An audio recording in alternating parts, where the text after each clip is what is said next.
5 राज्यों में चुनाव की घोषणा के बाद अब कांग्रेस अपने उम्मीदवारों के चयन के लिए अपनी बैठकों का दौर तेज कर दिया है। उत्तराखंड के स्क्रीनिंग कमेटी के अध्यक्ष अविनाश पांडे हमारे साथ हैं। आप लोग की बैठकों का दौर लगातार जारी है, पहले भी आप लोगों ने बैठक की है, अब तक कोई भी सूची नहीं आई है उत्तराखंड की। क्या प्लानिंग है और किस तरह से टिकट दे रहे हैं?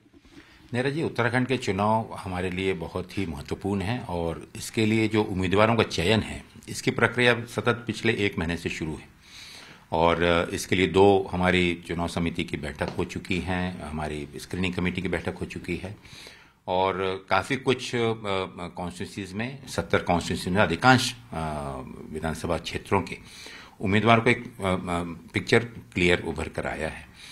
11 तारीख को हमारी स्क्रीनिंग कमेटी की पुनः बैठक है और उसमें मैं समझता हूं कि हमारे राज्य के सभी वरिष्ठ नेतागण और वहां से आए हुए सुझाव और साथ ही साथ हमारे ऑल इंडिया कांग्रेस कमेटी की जो टीम है, प्रभारी महोदय और उनके नेतृत्व में, उनका सबका फीडबैक मिलकर मुझे लगता है कि बहुत जल्दी ही केंद्रीय चुनाव समिति के सामने हम अपना फाइनल प्रस्ताव रखने में एक सवाल बार बार उठता है कि क्या उत्तराखंड में एक फैमिली एक फॉर्मूला लागू होगा, यानी एक फैमिली को एक ही टिकट, या फिर उसमें किसी को एक्सेप्शनल छूट दी जाएगी एक्सेप्शनल तरीके से? देखिए, हमेशा से संगठन का एक बहुत मौलिक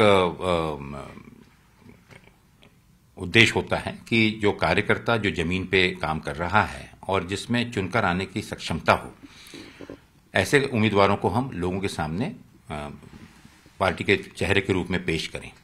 अगर कहीं पर कोई व्यक्ति अपने व्यक्तिगत रूप पर अगर उसकी इतनी सक्षमता है कि वो चुनकर आ सकता है तो उसमें, और अगर लेकिन वो किसी फैमिली का सदस्य है तो इसके बारे में निर्णय केंद्रीय चुनाव समिति लेगी। लेकिन मूल रूप से स्क्रीनिंग कमेटी का और जो दिशा निर्देश हैं उस आधार पर एक फैमिली को एक ही टिकट होना निश्चित हुआ है।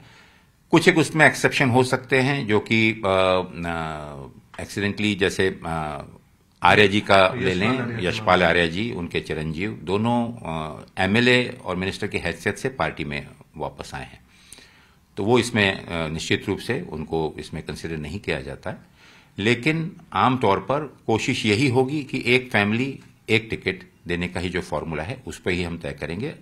एक्सेप्शनली अगर कहीं पर चुनकर आने की क्षमता है और जनता और वहां की कांग्रेस कमेटी, हमारी इकाई वहां की चाहती है और सब मिलकर अगर एक मत से कोई नाम लेते हैं तो उसके बारे में निर्णय केंद्रीय चुनाव समिति की। 1 महीने से थोड़ा सा वक्त बचा है मतदान के लिए, पहली सूची कब तक आ जाएगी उत्तराखंड के लिए? देखिए, इस पे सतत काम चालू है। आप आए तब भी काम शुरू ही था और मुझे उम्मीद है कि अगले सप्ताह हम निश्चित रूप से अधिकांश उम्मीदवारों के नाम घोषित करेंगे। हमसे बातचीत करने के लिए धन्यवाद। अविनाश पांडे थे, उत्तराखंड कांग्रेस स्क्रीनिंग कमेटी के अध्यक्ष। अगले 1 हफ्ते में उत्तराखंड को लेकर अधिकतर उम्मीदवारों के नाम का ऐलान कांग्रेस पार्टी की तरफ से कर दिया जाएगा, लेकिन सबसे खास बात यह है कि एक फैमिली को एक ही टिकट कांग्रेस पार्टी देगी, कुछ अपवाद को छोड़ के। कैमरा पर्सन नीरज तिवारी के साथ नीरज कुमार, न्यूज़ 18 इंडिया, दिल्ली।